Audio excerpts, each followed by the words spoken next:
Italian Western about the old gunfighter who couldn't draw against all the young guys that were after him again. And instead of that movie, we all sat down with our hot buttered organic popcorn before anybody knew the word organic, and our Chico's bonbons that I could throw at this girl right here and hit her on the back of the neck. And we sat down ready to terrorize the 11-year-old girls, and the movie was The Bad Seed. And at the opening of the movie, a blonde 11-year-old girl with pigtails takes off her tap shoes with a half-moon tap and beats the end of the pier in summer camp at the end of the season during the awards ceremony because she lost the penmanship award. And Claudie Daigle, the little boy who won the penmanship award, his hands fall off the pier and he drowns in a circle of bubbles beneath the surface as Rhoda Pennington, the pigtailed girl, watches him die. And me and my 9-year-old friend sat there with our hot buttered popcorn like this. Freaked me out. You know, every time I saw a girl with pigtails, hey, what's the Swedish, help me. The Swedish. What? No, the Swedish. Pippi, goddamn Longstocking. Every time I saw those girls, and there were lots of them, in their mini skirts and their Pendleton shirts, freaked this cowboy out. Okay, so that stuff scared me. Now we can go into other stuff. I mean, you know, what's the wonderful sci-fi movie? Oh my God, come on, help me out now. No, kids, I'm old. Children. 2001. I'm an old man here. No, Robbie the Robot. Yeah. Forbidden Planet. The monster from the id. Now, we had no pause button. We had no replay. We would have to go out at night and camp in the backyard with a transistor radio, listening to 50s and early 60s rock and roll, and ask each other, what was the monster from the id? One of the first early exercises in animated CGI, post-production, and of course it was a saber-toothed tiger. But it took us 10 viewings at the Saturday matinee to figure that out. Like standing in line behind everybody and you had to measure off with your lunch pail, you know, with like Lee Majors on it, and you had to like measure off, and you go, did you see Todd's on last night? How to serve man. It was a menu. How to serve man. Get it? And this was this whole thing we had back in those days. And so those were the early elemental scares of yours truly.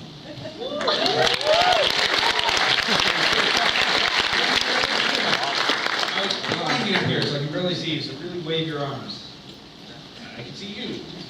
Of all the times you played Freddy, which of those movies do you think is the best, and which one did you have the most fun making? I think it's the same now, and I think this, you know, memory, and you guys are all kids, but memory plays tricks on you as you get older, and nostalgia enters the equation. And I think for me, it's actually Wes Craven's New Nightmare. Now I know the scariest film is part one, and I know that the audiences universally love the one you guys saw tonight. But the one you saw tonight on a double bill with cold pizza and beer with Nightmare 4 is a great goddamn double bill. But I love part 7 because Wes Craven pre-Scream and post-Sam Raimi really deconstructed horror. Made fun of me, made fun of himself, made fun of Bob Shea, the head of New Line Cinema, made fun of Heather, teased us all, and he was saying to everybody sitting here today, before you guys had the power from Expo, and before you guys had the power of Comic-Con, before you guys had the power of 20 years of successful graphic comic books, novels, and other horror films, both cult, both low budget and big budget and A-team. Before that, Wes Craven was saying to you, I acknowledge you guys, I love you guys, I know you're smart. I know you're onto my tricks. I know you know that we know that you know that we know, but I'm still gonna pull the goddamn rug out from under you. I'm still gonna scare you, and I'm still gonna please you. And that's why I love Nightmare 7 the best. And it holds up, by the way, it holds up.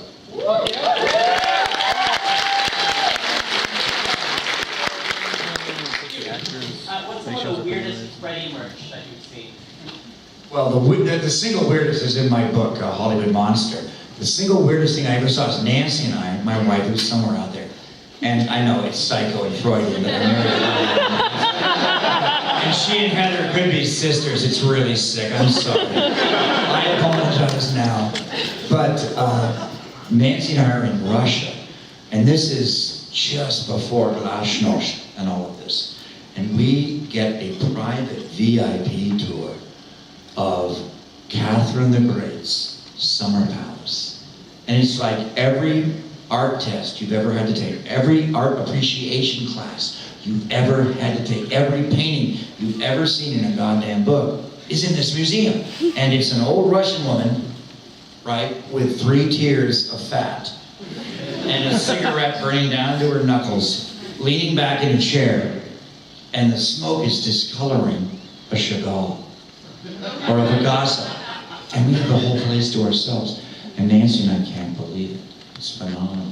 And we walk out, and then we see where Catherine the Great had her Sweet 16 party. And it's a Chinese pagoda on a canal built when the Russians were into the discovery of China. Marco Polo, the discovery of China. And this was trendy. Anything Chinese, chinois, was trendy. And so on the way back from that, there's a kiosk, a little kiosk for the tourists. There's no tourists there but my wife and I. And we see in the window, through the dirt on the window, because it's closed down, we see hanging these tourist kids and their pill containers, because the Russians, at this moment of time, are just ready to break free from all the crap in Russia. And they're very fond of Valium. Because it's relaxing. And Russia's a little tight, you know what I mean? This is your butt. You know what I'm saying? And on the pill container is my image. And it says, take one and I'll come for you. In Cyrillic. That's the weirdest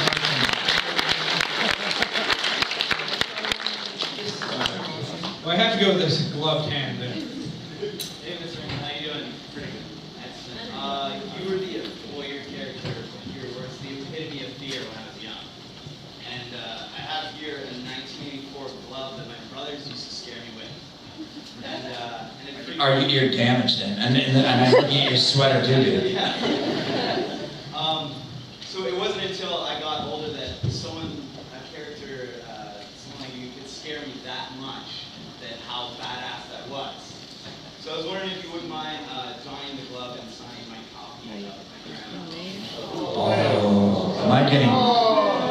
Ask her a real question.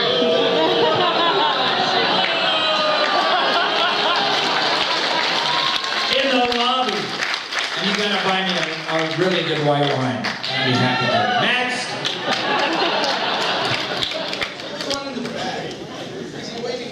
Me? Yeah, you. What was your first reaction when you found out you were going to be squaring off against Jason Voorhees? Here's the thing, you guys, and listen to me. We can bust Hollywood up and down and left and right, and east and west and north and south. But let me tell you guys something. In the 30s, in the Depression, in America, in North America, up here too, kids sat around with their kind of Johnny Depp haircuts, you know, because they couldn't afford to get a cut a lot. And they said, you did. So like, if like the Wolfman, you know, ran into Frankenstein in an alley, Like, who would win? And they made goddamn Frankenstein versus the Wolfman. Oh, excuse me, Frankenstein meets the Wolfman. Right? Politically correct. This has been around forever, you guys. In 1984, I got invited to do the Thanksgiving parade in Sacramento, the sort of bogus capital of California. Think Arnold Schwarzenegger. Anyway, I'm up there for the NBC. You guys have NBC up here? Yeah. You guys watch Leno and Dave Letterman. NBC is Leno. So I'm at the NBC goddamn parade, and I'm on the float because I'm Willie, right? I'm Willie from V. Okay, thank you. You sci-fi. Anyway, so I'm up there, and a guy comes up to me after the ceremony and after the Thanksgiving parade, our Thanksgiving holiday, and he asks me and he pulls his shirt off, and he has a full Japanese mafia, Yakuza, knee to elbow, torso, Japanese tattoo, full ink of Freddy grappling with Jason. So like, dude, so like if Jason got asleep, like who would win, man? This is not something that we thought of. You thought of it. We heard it a lot in the fan mail and we made the movie. And so it was a long time coming, and it took a Hong Kong director like Ronnie Yu to really make it crazy comic book fun. Okay, that's it. That's the whole end of the story. Is it as good?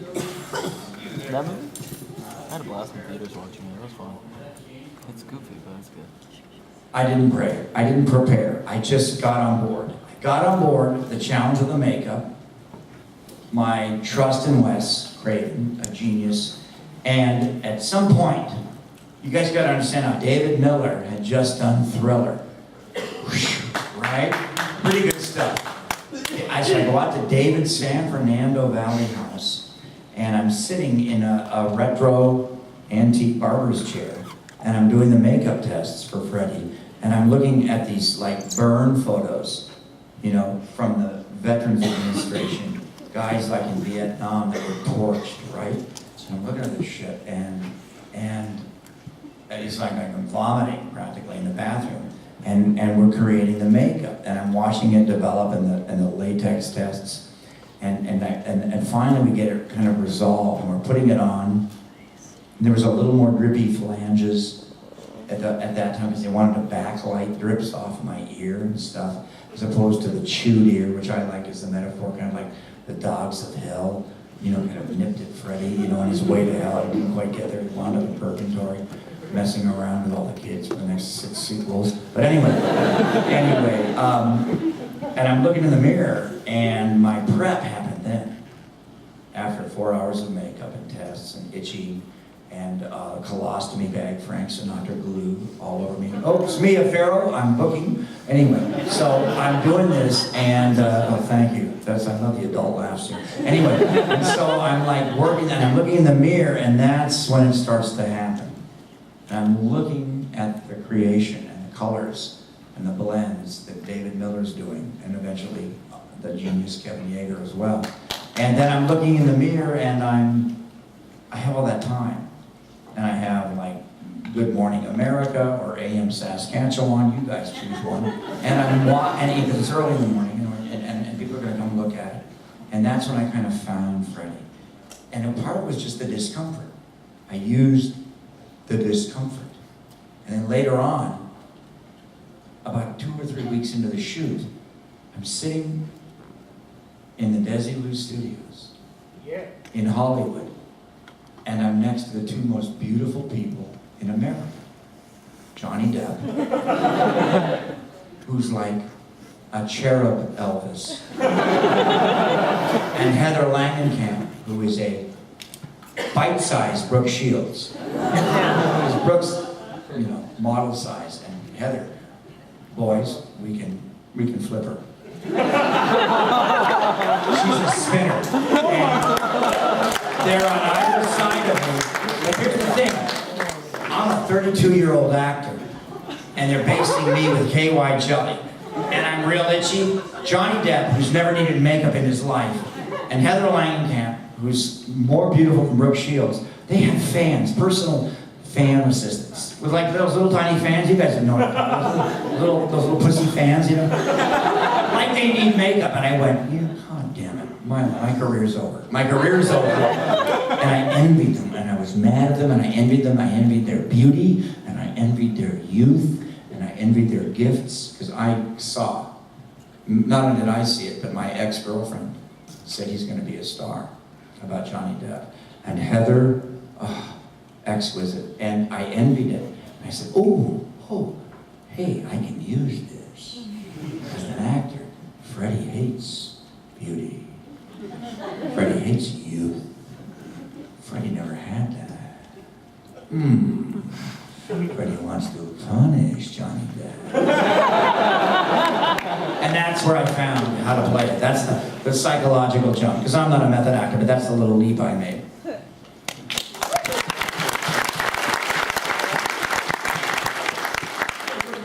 How do you feel about the pop culture icon of Freddy, this killer who kills children, and the life that you've marketed and really popular with children? Guys, first you gotta understand something. New Line made a mistake. They're not bad people. They're not bad. They weren't bad Hollywood.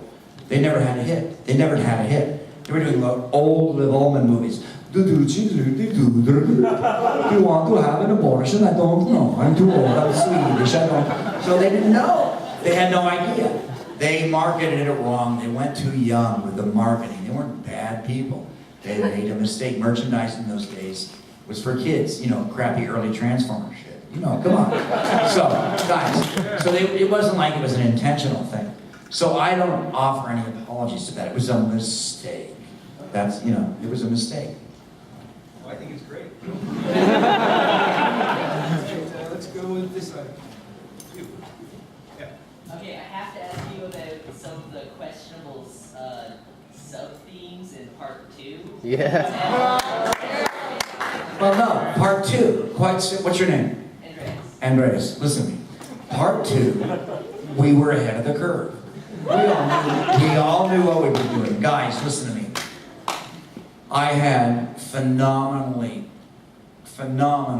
gay roommates in the 70s with my girlfriend. And my girlfriend wrote Lost Boys, and she recently passed away. Back then, you know, this is a long, long time ago in a galaxy far, far away. And one of my roommates was the director of the fabulous Claire Danes show, My So-Called Life. And these were great people. And every night we would go out and see old movies from the 30s and the 40s and the 50s. We would go out and see Hammer films. And we would go out and see, oh, you know what we loved? I hate to admit this, stoned. Dr. Vibes, Vincent Price. Okay, so that's who we were then. But we knew, all of us working on Nightmare 2, that it had this Jungian, Freudian subtext of the lead boy, Mark Patton, was bi. Now, yeah, but guys, now we look back on that and we handled it very subtly. And you guys, this movie went off the goddamn charts in Europe because they were ready to accept it as, yeah, those are our friends. Those can be our roommates in a dorm. It could be my brother or my sister. They're part of the thing, and whoa, guess who wants to get in there and mess with it? Freddy! Whoa, yeah! I'll mess with it. And so I'm really proud that now the intellectual critics, you know, call Nightmare on Elm Street Part 2 the first gay horror film. And there was that wonderful film with Susan Sarandon and Catherine Deneuve, right? But, and come on, we all like that. Ooh, come on, guys. How many people want to see young Susan Sarandon kiss Catherine Deneuve? Raise your hand! Okay. All right, okay. Let's not be hypocritical here. But the thing is, that movie is a first, and it's a healthy first, and it's a righteous first. And Europe picked up on it. Nightmare on Elm Street Part 2 made so much money in Europe that this cowboy got to do 2 or 3 movies over there the next year because of that film. And Mark Patton, for those, you know, who played the lead in that movie, did a great performance in a classic diva bitch film. by Robert Englund, come back to the five and dime, Jimmy Dean, with Cher and Sandy Dennis, who worked for me in 976 Evil, and lots of other wonderful people. And if you ever want to get that on Netflix, kids, it's a hoot. All right.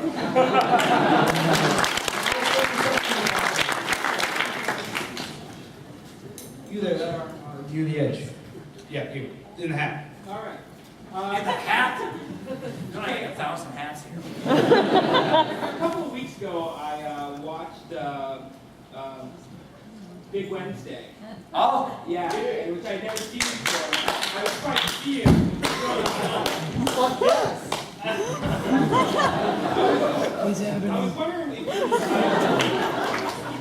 was wondering what your personal favorite film that's not where you didn't play Freddy is. guys, I've been in, I've been hanging out with Lance Hendrickson. And Lance is my god. And Lance has done like 150 movies. And I'm just approaching 80. And I'm gonna tell you something. And I've done a lot of horror movies, but I've done a lot of other movies. And you guys are all kids here, and I worked with Jeff Bridges and Sally Field and Henry Fonda and Susan Sarandon and Joanna Cassidy from Blade Runner and Ed Begley Jr. and Peter Strauss and Martin Sheen and all these people in the 70s. Before I was ever in horror, and I'm fine with the horror thing. And I'll tell you why. Because I found you guys. I found a younger generation. And not only you here, but Europe. It opened this door for me because horror, like action movies and science fiction, speaks the universal language of film. You guys, right now, I could take, I don't know how many people, I'm going to say there's 400 people here, 500 people here. I could take 300 of you right now and drop you in Paris, and you would see people just like you. Yes, Or in London. No, let me tell you, you guys, you've got to trust me here. It's that universal language of film. There's this universal thing. Not everybody knows who Jay Leno is or Jennifer Aniston, but they love horror. They all know Rutger Hauer. They all know Blade Runner. They all know Freddy Krueger. They all know The Exorcist. They all know Interview with a Vampire. They all know Twilight. They all know... No, wait, you guys, they all know action. They all know... Look, whether you like Jean-Claude Van Damme or Jason Statham or Bourne Identity. They love that. And you guys, it's this universal language. We're all the same on this level. This sort of action, horror, fantasy, sci-fi level. We're all in bed together. This is the big link. Not bicycles. Guy, I wish it was. I mean, bicycles are great, but not everywhere is flat. Bicycles are great. But this is the big link, guys. This is a link. And translated literature, Stephen King, whatever, it's all this stuff is good. And so that's that common denominator we got to observe. Cool. All right, let's go with... You're waving your hand.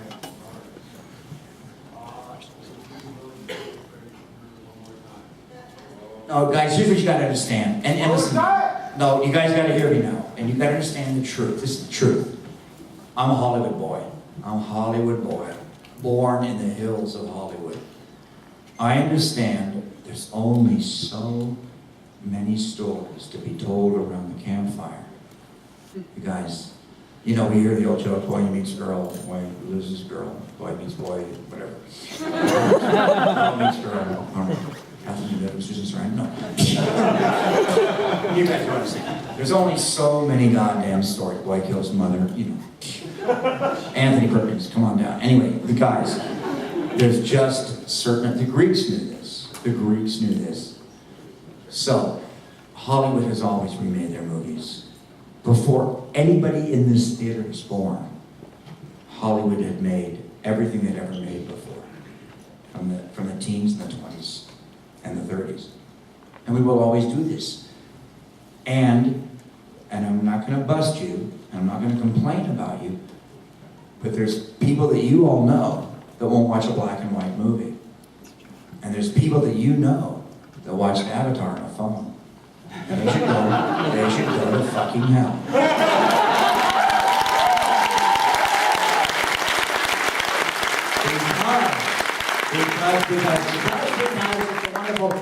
Because there are some really great movies made before you were born. You know what I hate now? Here's the big line in America. Oh, I don't care. It was before I was born. No. I'm not that old. I'm old, but guys, in the late 70s, we all had a revival theater. Pushpin by the phone. Oh, remember telephones? But highlighted. Remember highlighting? Okay. Guys, but we would know that on any given weekend, we could see a double bill of Assault on Precinct 13. Right? And The Thing. And then the original Thing. And we did it. And then we did it even further back. We watched stuff from the 30s and 40s. Guys, there's great stuff from the 50s, 60s, and 70s. Quentin Tarantino is mining this stuff. Great, crazy stuff that's like trickling into our back of our brains that you need to see. It's like, and you know what? It's an hour out of your life. It's 90 minutes out of your life. Netflix it. Go to a revival theater in downtown Toronto. You see it, and it's like reading a book. It's reading a book. You know why? Because we're post-millennial now, but movies were the literature of the 20th century. So instead of having to read Alexandre Dumas' Three Musketeers, you guys can now watch a half a dozen movies and catch up. Catch up. If you haven't seen Straw Dogs, you're fucked.